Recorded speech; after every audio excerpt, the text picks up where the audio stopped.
So maybe she can explain how that works, and she asked got her all, question. yeah, she's got all the skills. Okay, I've stopped that. That's good. Thank you.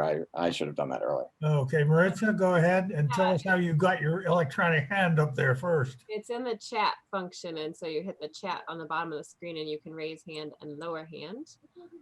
But my question is, how do you think Jim Lair would have reacted last night? How do you think he would have handled the constant talking over?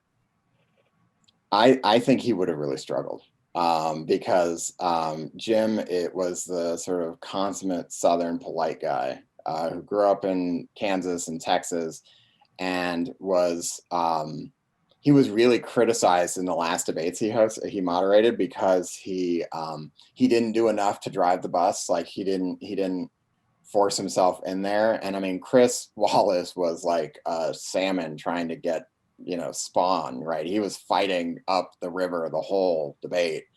And I cannot picture Jim Lair doing that. Like it's not his style. I mean, he would have been horrified. I don't know how he would have handled it, but even in much less sort of contentious moments, he had been criticized for not being forceful enough about putting himself in between this. And so, he probably would have just let them punch each other.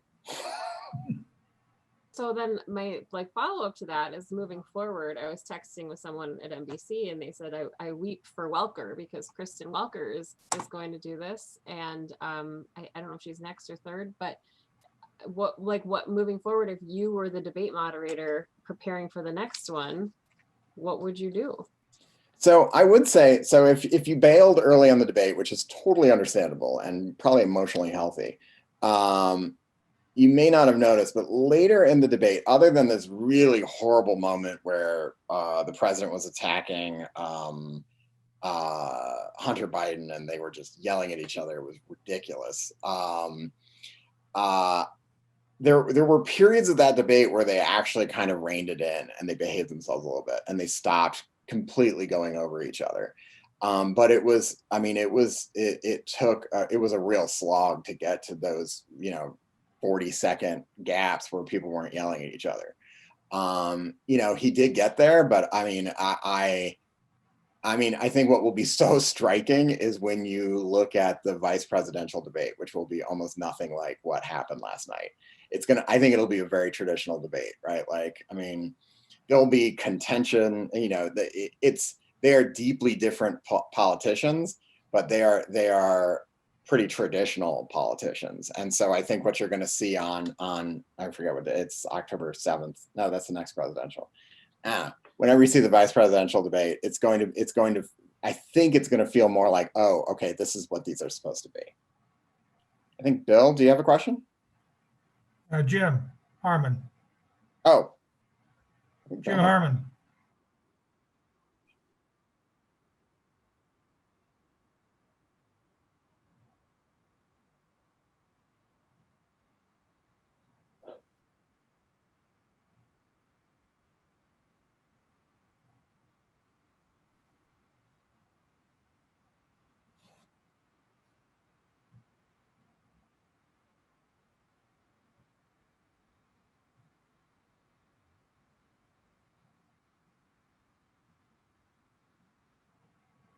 And I think that's absolutely the right answer. Like, I mean, so the Center for Responsive Politics is a nonprofit that essentially culls through FEC data and organizes it in a way that's that's easier for you to look at. So like, we could do something very similar for that system that I was just explaining was, has all the state data in it. Like somebody could go through, dig all the data out and make it easier for you to get it. Which would probably be super useful now that I say that out loud. And so maybe I'll do that. I don't know. And so the Center for Responsive Politics is a nonprofit. It's a sort of respected nonpartisan organization that is pro transparency in government. So they're not.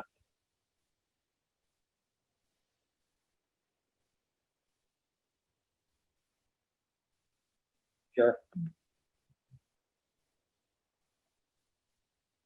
It is. And I mean, it does get to the point where you know, you can go through a huge sort of, so I'm going to share really quickly, and then I'll kick back out of this. So I opened up I clicked on the About section for Center for Responsive Politics. And you should, whenever you start to dig through stuff, click on the About section to figure out who is this and how transparent are they. And so you can look at who's on their board. You can look at who's actually doing the working. You can look at the funding. You should be able to get this kind of information. And if you can't, then you should be suspicious, right? Because you can go in here and see, like, okay, who is it who gave them money? And they list the foundations, and they even group them based on how much money they give. And if you really want to dig each one up, you can actually look at who is this person who gave them money. But this level of transparency, which is good, like if they demand transparency from everyone else and aren't transparent themselves, you should be sketched out anyway. But you should be able to click on that About section and figure out everything you want to know about them, because if you can't, then you should be a little suspicious of who they are. Bill? But I hope I passed your test, because Center of Responsive Politics is okay. So let's follow the money. Question as far as back to the presidential debates. In my simplistic mind, why doesn't the moderator have the power to turn off somebody's mic? If candidate A has 2 minutes to talk, everybody else's mic is off. So yeah, like run it like a Zoom meeting. So I will tell you that the Presidential Commission on Debates it's an institution that is built around the politics of the old days, right? Like, I mean, the idea that you would actually have to shut off the mic to a presidential candidate because they won't shut up, even if you tell them to shut up, like Joe Biden told the president, just shut up, man. That's what he said. What? Anyway, I mean, Jim Lehrer would never have had to do that, like in the 12 debates that he hosted, because that just wouldn't be a thing. Yeah, they talked over each other a little bit, but like if the moderator said, whoa, you're going over time, in the weird old days, they would stop talking and say, oh, okay, well, this was the rule and I'm gonna stop talking. I mean, I think you will start to see a discussion. I mean, so this is the question is like, was this debate, I mean, these 3 debates are gonna be a disaster, right? Are these debates the new normal, or are they the weird 2020 end of days debates?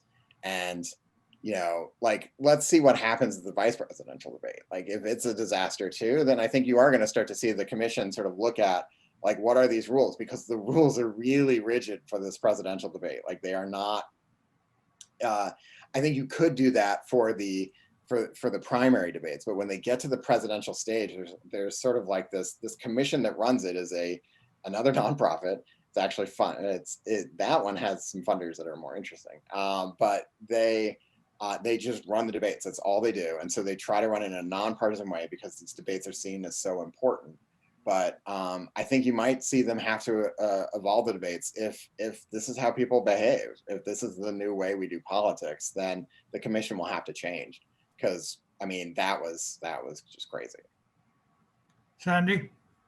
Could you have seen Joe Biden doing it any other way? I mean, you know, I mean, I don't know if he should have told him to shut up. I mean, that seemed a little strong to me. And the like, you know, the liar thing I think was fine. Putin's puppy I thought was weird, but kind of funny, kind of weird. But I don't know. I mean, I think I think that question, your question, is probably the most important question coming out of the debate is, do people see Joe Biden's behavior as inappropriate and like unpresidential? Or do they just see it as he has to deal with this guy who's coming at him like a steam train, and he's and you know, the Joe Biden campaign is currently selling just shut up, man t-shirts for $30 to $33 on their site today. And so if people see this as like a rallying call to be like, finally, or they're like, wait a minute, you're going to be the president and you were just like acting like that? You know, I think that's going to be the really important question. I don't know how you, I mean, certainly Secretary Clinton caught a lot of flack for the way she handled the debates with him, for really kind of getting in the muck, but also kind of not, and sort of like, but I mean, Biden said he was going to try to avoid doing that, but clearly either couldn't or wouldn't. The Lincoln Project is also selling those shirts today. Who is? The Lincoln Project. Oh, the Lincoln Project, which is an anti-Trump Republican group. And so, yeah, I mean, that may be the most important line of the debate, which is weird given that it's also really disrespectful, right? Like the old politics would say, you don't tell the president of the United States in a presidential debate to shut up. Like nobody ever said that during Jim Lair's debates, right? But that wasn't because they weren't thinking it. Nobody would ever say something like that. But, you know, maybe I don't know. Lee, let me go back to your starting point. You were talking about focusing on Montana and you're concerned that the Senate race was going to overshadow all the other races in Montana. How would one go about getting better information on some of these other races, the governor, secretary of state, et cetera, et cetera? So I do know that the Missoulian, so now here's my PR flack moment. I spent, as Maritza pointed out, which you didn't have to, I spent 6 months in PR. No, I guess it was 8. So the Missoulian's putting together a tab that's going to have stories about every single race, every single statewide race. I know this because many of them are by my students, which I'm pretty psyched about. There is information out there about the different candidates for Senate or state Senate, or sorry, for state auditor and for superintendent of public instruction. You just have to go find them, because the thing that's going to be hitting you over the head is going to be the Senate race. And I think to a certain extent in the next couple of weeks, marijuana, which actually may have, the marijuana legalization effort may have a huge impact on this Montana politics, like who shows up to vote. It's too early to tell, but that's the thing that most people haven't been paying attention to, but could be a significant thing. But it's going to be having to go out and find those stories. There are stories that are going to be out there that basically say, here are the two candidates, here's how they're different. And you decide which kind of experience you want in the state auditor office. But you just have to go find it, because it's not going to be obvious. Because I mean, the thing that you're going to be seeing on TV all the time is going to be the Senate race. Jim Harmon?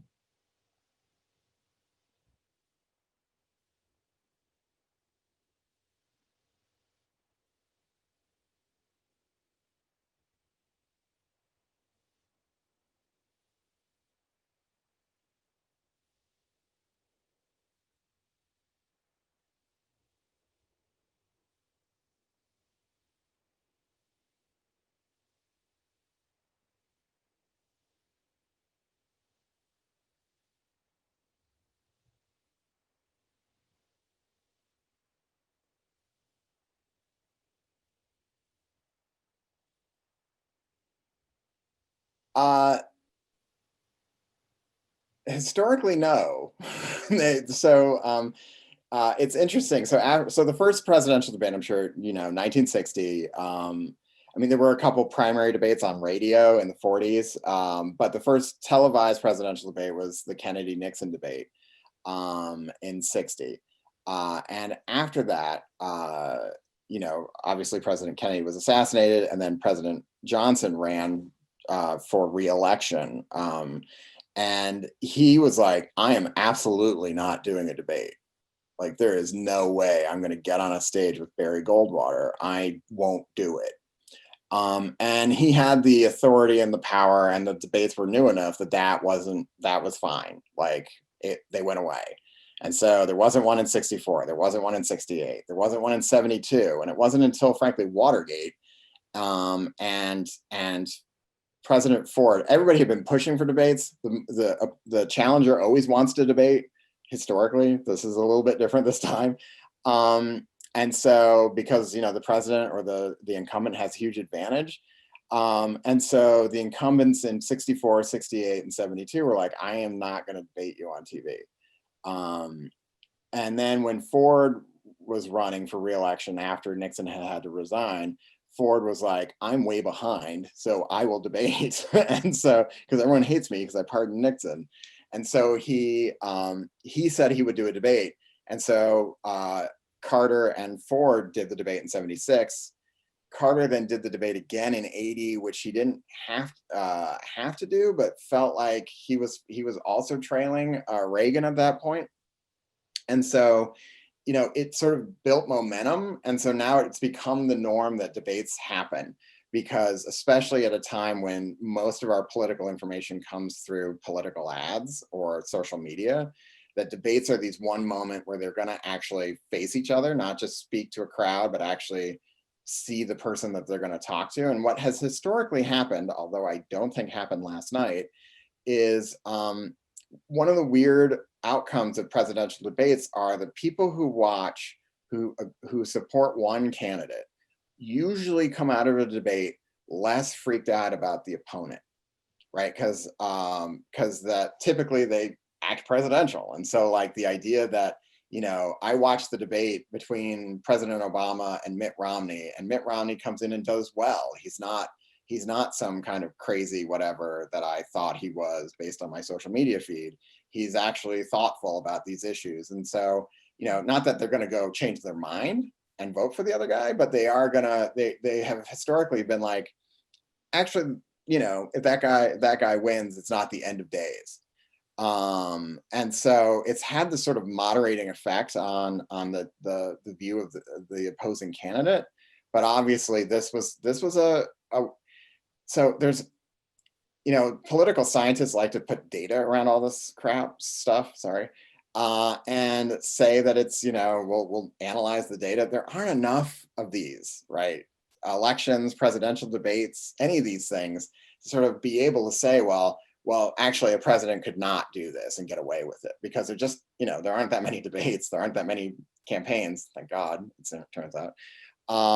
And so, it's hard to tell. I mean, I think Biden would have caught a lot of flack if he was just like, I'm not willing to talk to the president on television in front of people, because he was already being criticized for hiding in the basement in Delaware, that if he was unwilling to participate in a debate, he could get, wailed on by the president for hiding rather than talking to people and standing up. Like, how's he going to stand up to Putin if he can't stand up to stand up in a presidential debate? And so I think they made the calculation that it was better to participate than not. May? When you were talking about the state races and the number of years that there was a Democratic governor and a Republican legislature, I wrote down that you said you thought that might be likely to change. What do you think might be likely to change, and what do you base that on? Well, it's not going to be that the Democrats take over the legislature. And so that is highly unlikely. I mean, is it possible? Sure, maybe. I mean, who knows, voters. But it would take an enormous sea change in voter behavior to flip the legislature this election. It could over time change. I think the big question is, Greg Gianforte has poured a lot of money, a lot of it's his own, but he's also raised a lot of money into his campaign for governor. And I mean, he seems poised to do well. Most polling has him up a few points. I would not say it's a blowout in any stretch of the imagination, but political polling, which is a whole another subject we could talk about, indicates that Gianforte may be headed towards victory, and therefore, for the first time since, oh gosh, I think it would be Judy Martz, we would have a Republican legislature and a Republican governor. And the Republican Party now is different than the Republican Party under Judy Martz, where it was like the Bob Browns of the world. It's going to be a different group who's out there. And so you could see there's been a lot of bills that the Democratic governors over the last 4 sessions have vetoed. And the question is, are the Republicans going to just pass them all again and sign them this time? if Gianforte is in the governor's mansion, because that could change a lot of policies around everything from education funding to sort of concealed carry permits to abortion. But sometimes also the Republicans pass things that they knew the governor would veto to then criticize the governor for vetoing them. So it'll be interesting to see if there is this new dynamic of a Republican legislature and a Republican governor. Do they just pass all the stuff they passed before and sign it, or are they going to be a little more circumspect because they know it's going to pass this time? It's not going to just be vetoed by the Democrats. So that's probably the most likely outcome. It is possible that Mike Cooney could win, absolutely. But it's unlikely the Democrats will be able to. I mean, the Democrats might pick up a couple seats, but they have a pretty high hill to climb to get up to take the legislature back. Wolf?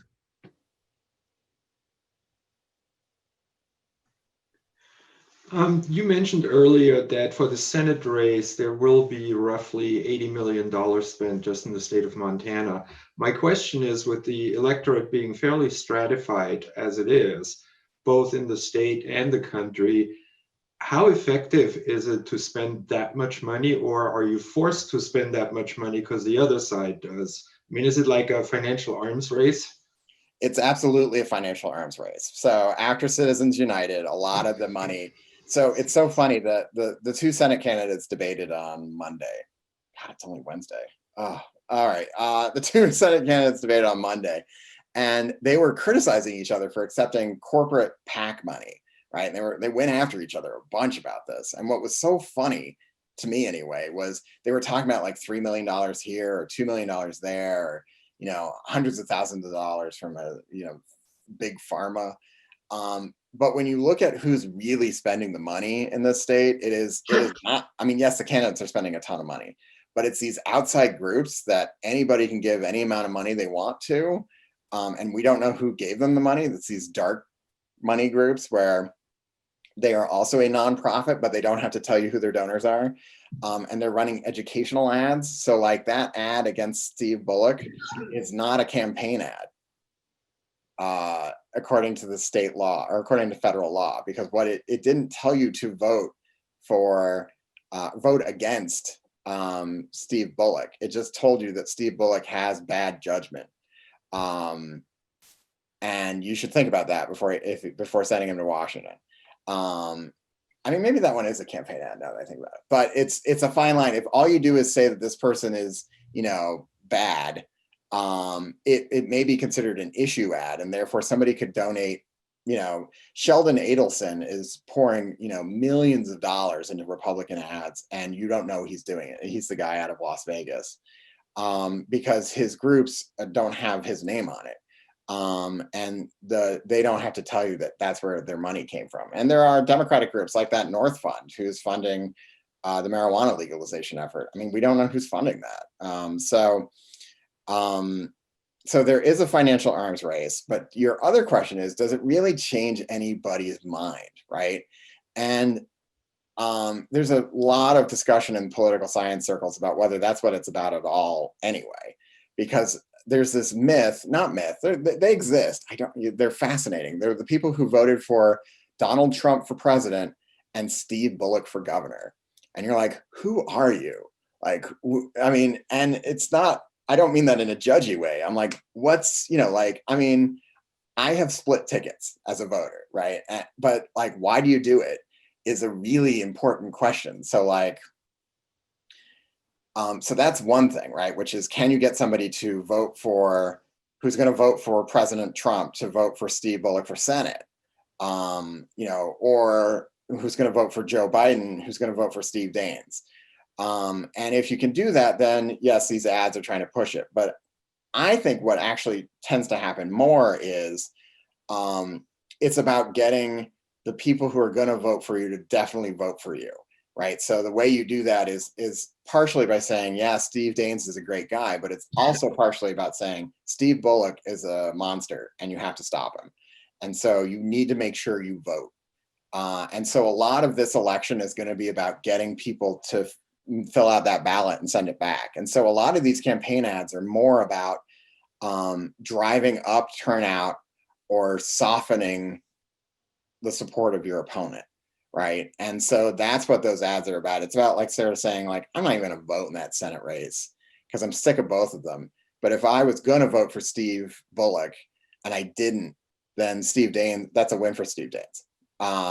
And so that's what a lot of these ads are really aiming to do, especially in these big races, right? But I mean, once you get down to like the lower races, you know, oftentimes people won't vote in like the superintendent for public instruction because they don't know who the hell they are. And so they're like, well, I shouldn't vote for this, so I'm just not going to vote.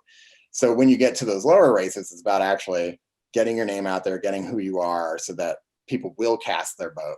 Because you'll see as the numbers come in, the number of people who vote for president is higher than the number of people who vote for governor, which is higher than the number of people who vote for secretary of state, which is higher than, you know, so as you go down the ballot, it just, people stop voting.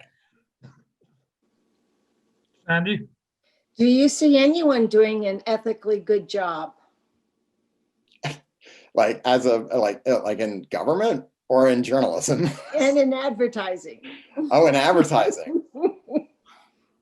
So advertising, I mean, I have an appreciation for the art of the attack ad. Like, I mean, because they're ridiculous. Like they're the voice, right? The voice of, you know, blah, blah, blah. The like, you know, scary looking grainy photos. Like there's something just kind of like beautiful about these things because they're like, they're ridiculous. I remember Chuck Schumer running against Al D'Amato in the New York Senate race, and they were like running ads that said, Al D'Amato doesn't care about you or your family. And you're like, Al D'Amato doesn't know who you are. Like, he doesn't hate you. Like, why are you like, they just escalate, right? And so is anyone doing an ethical job?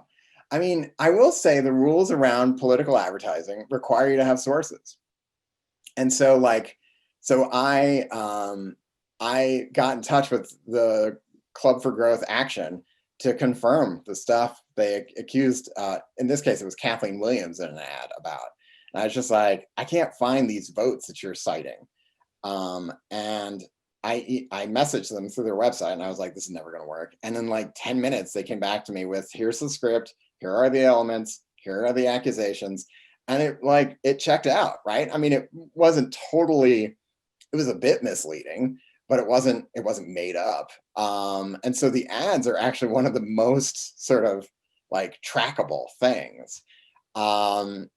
As for, I mean, there are still lots of good, you know, people who want to do public service. I mean, I think we all get the, you know, I mean, you may disagree or agree with them, but like Steve Daines and Steve Bullock are you know, that they want to do what they believe in, right? They're not out to destroy America or to say, you know, nobody, I think very few people want to do this because they have some grandiose, well, they do have grandiose sense of self, but they do have a public service core to them. And, you know, I think the politics have gotten so nasty that it just hasn't, you know, we forget that. But I mean, there are good and decent people on both sides of the aisle. You know, one of the kindest sort of, so we send students to the legislature every year to cover it, you know, as like journalists, and that's terrifying to them, right? They're like 20-year-old college kids and they have to go interview people. And some of the kindest people to them are Republicans who, you know, have this sort of reputation for not liking journalists, but that's just not true depending on the person, right? There are people who don't like journalists, but like, I mean, you know, I've been really blown away by how kind the legislators are to most of the legislators. There are some problematic ones towards these student journalists. Are there any other questions or comments? Sandy? Can I ask what brought you to the U of M? I got bumped off a flight. So my wife and I always, so we were weirdos in DC who went hiking and camping all the time, which was hard to do in DC. So you had to go out of DC. And so we would always come out west to vacation. And so on one of our trips to see friends in Salt Lake, we would go to Salt Lake, steal all their camping gear and go into the woods. And on one of those trips back, we were flying through Denver and we got bumped. And it was the good old days on United where they were like, we need people to bump themselves. You get free hotel and we'll give you tickets to anywhere in the continental United States. And I was like, sign us up. And so we got bumped. And so then it was like, well, where can we fly that's expensive and is near where we want to go next? And so we flew to Missoula, Montana to go see Glacier National Park because, you know, flying to Missoula is really expensive. And so I flew here, we flew into town and we were like, God, this place is great. And we started like walking around town. We're like, man, we could figure out we talked about retiring out here because we did a couple trips out here and we talked about retiring out here. And then we're like, man, but then it'll be hard to hike and camp because, we'll be older. And so then we were like, if we could figure out some kind of scam to live here, that'd be amazing. And one day we wandered onto campus and we saw the journalism building, which is like, if you've been on campus, it's a beautiful building. And we're like, well, maybe we could do that. And so that fall, like a couple weeks after we came home, they posted a job looking for somebody with a decade of experience running internet and digital news. And and that was in 2008. And that would go back to 1998. And if you remember, there weren't a lot of digital and internet news in 1998. There was the online news hour though, which is where I worked and I was running. And so I was like, I'll apply. And I got the job and then we moved here. And then my wife got another of the professor jobs when my boss, Carol Van Valkenburg, retired. And now we got 2 kids and we're gonna stay here forever. Good. Well, we're glad to have you here, Lee, and thank you very much for joining us today. I probably scared everybody to death, but we'll see how things work out. And I hope you manage to live through the next 2 presidential debates.